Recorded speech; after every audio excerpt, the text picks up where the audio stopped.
ಅದ್ಯಾದಪ್ಪ ಅದು ಮೊನ್ನೆ ನೆಗಡಿಯಿಂದ ಒದ್ದಾಡ್ತಿದ್ದೀನಿ.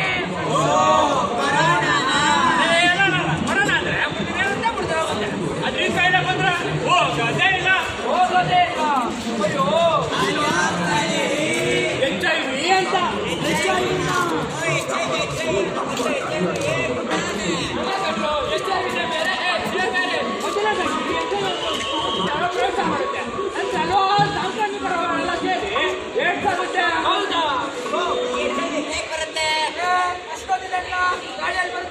ಸರಿ ಬಿಡಪ್ಪ, ಎಲ್ಲರೂ ನಿಂತಾರ ಗಾಳಿ ಬಂದ್ರೆ ಸೊಳ್ಳೆ ಕಟ್ಟಿರ ಬಂದೆ ಅಂತ ಅಷ್ಟೇ ಕಟ್ಟೆ ಮುಗೀತು. ಅಯ್ಯೋ ಕರೋನಾ ಬಂದಾಗ ಮಾಸ್ಕ್ ಹಾಕಿದ್ವಿ, ಅದಕ್ಕೆ ಹೇಳಿದ್ದಪ್ಪ. ಹಂಗಲ್ಲ ಕಣ್ರೋ ಬಂದ್ರೆ HIV ಅನ್ನೋ ಸೋಂಕು ಮನುಷ್ಯನ ದೇಹಕ್ಕೆ 4 ವಿಧದ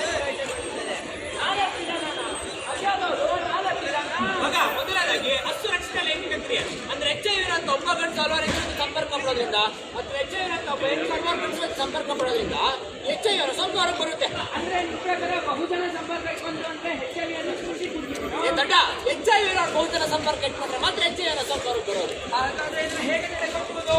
ಅಂದ್ರೆ ಅಂತ ಸಂದರ್ಭ ಬಂದಾಗ ನಾವು ಕಡ್ಡಾಯವಾಗಿ ಕಾಂಡಮ್ ಅಂದ್ರೆ ನಿರೋಧನ ಬೆಳೆಸಬೇಕು. ಏನ್ ಬೆಳೆಸಬೇಕು? ಅಂದ್ರೆ ಮಗ ಸರ್ಕಾರಿ ಆಸ್ಪತ್ರೆಗಳಲ್ಲಿ ಅರ್ಜಿನ ಕೊಡ್ತಿದ್ದಾರೆ. ಅಷ್ಟೇ ಅಲ್ಲ ನಾವು ಈಗಿನ ಕಾಲದಲ್ಲಿ ಜನ ಮೆಡಿಕಲ್ ಸ್ಟೋರ್ ಕಾಂಡಮ್ ಕೇಳ್ಕೊಳಕ್ಕೂ ನಾಚ್ಕೋತಾರ. ಕೇಳ್ಕೊಳಿದ್ರೆ ಅವ್ರಿಗೆ ತಾನೇ HIV ಬರೋದು. ಅದಕ್ಕೆ ಅದೇನ್ ಹೇಳ್ತೀವಿ ಅಂದ್ರೆ ನಾಚಿಕೆ ಬಿಡಿ, ಕಾಂಡಮ್ ಬಳಸಿ. ಮೊದಲನೇದೇನೋ ಆಯ್ತು, ಎರಡನೇದೇನು?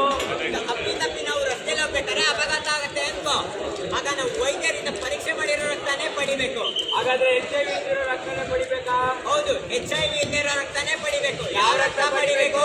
HIV ಇಲ್ಲದ ರಕ್ತನೇ ಪಡಿಬೇಕು. ಮೊದಲನೇ ಎರಡನೇದು ಏನೋ ಆಯ್ತು, ಮೂರನೇದು ಬರುತ್ತೆ. ಮೂರನೇದು ಹೇಗೆ ಬರುತ್ತೆ ಅಂದ್ರೆ ಸೂಜಿ ಮತ್ತು ಸಿರಿಂಜಿಂದ. ಒಬ್ರು ಬಳಕೆ ಮಾಡಿರೋ ಸೂಜಿನ ಇನ್ನೊಬ್ರು ಬಳಸಬಾರ್ದು. ಹಂಗಂದ್ರೆ ಒಬ್ಬ ಸುತ್ತಿದ ಸೂಜಿನ ಇನ್ನೊಬ್ರು ಸುತ್ತಬಾರ್ದಾ? ಹೌದು, ಯಾಕಂದ್ರೆ ಅವ್ರಿಗೆ HIV ಇದೆ ನಮ್ಕೊ ಬರುತ್ತೆ ಅಂತ ತಾನೇ ಅರ್ಥ.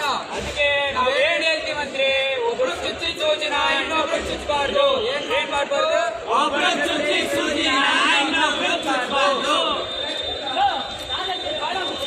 ಹೌದ್ಕಣ, ಈಗ ಈ ಸರ್ಕಾರಿ ಆಸ್ಪತ್ರೆಗಳಲ್ಲಿ ಗರ್ಭಿಣಿ ಸ್ತ್ರೀಯರಿಗೆ PPT-CT ಕೇಂದ್ರ ಅಂತ ಮಾಡ್ಕೊಂಡಿದ್ದಾರೆ ಮತ್ತು ಸಾಮಾನ್ಯ ಜನರಿಗೆ ITCT ಕೇಂದ್ರ ಅಂತ ಮಾಡ್ಕೊಂಡಿದ್ದಾರೆ. ಅಕಸ್ಮಾತ್ ಗರ್ಭಿಣಿ ಸ್ತ್ರೀಯರಿಗೆ ಏನಾದರೂ HIV ಕಂಡು ಬಂದಲ್ಲಿ PPT-CT ಕೇಂದ್ರಕ್ಕೆ ಹೋಗಿ ಪರೀಕ್ಷೆ ಮಾಡಿಸ್ಕೋಬೇಕು.